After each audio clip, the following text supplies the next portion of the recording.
Welcome to another Maintenance Monday with me, James, and this here whiteboard. Tyre pressures are something that are often overlooked and not checked nearly often enough by most people.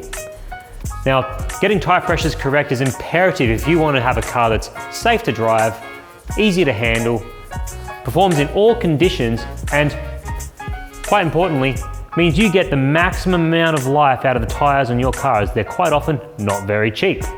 Now, if you're not sure what pressures you should be running in your vehicle, the relevant information is usually on a sticker in the door jamb or under the glove box lid.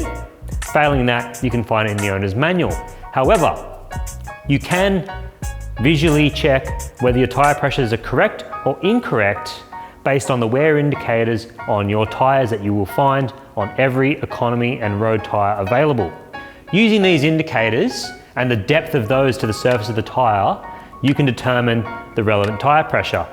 What you'll find if your tyre is overinflated is you'll have excessive wear on the indicators in the center of the tyre, and you'll have a much greater depth on the outside. That's because an overinflated tyre will balloon. Obviously, this image is a bit exaggerated, but you get the idea. On the other side, underinflation has the opposite effect. You'll see a small amount of wear in the center, but larger amounts of wear on the inner and outer edges. A correctly inflated tyre will have even wear right across the face.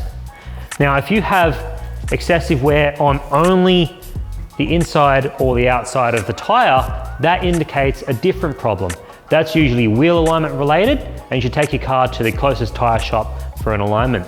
The downsides of having an incorrectly inflated tyre are tenfold in wet weather, where the grooves in your tyre are designed to disperse water effectively at the correct pressure, and being overinflated or underinflated means that you have a smaller contact patch and it doesn't disperse the water correctly.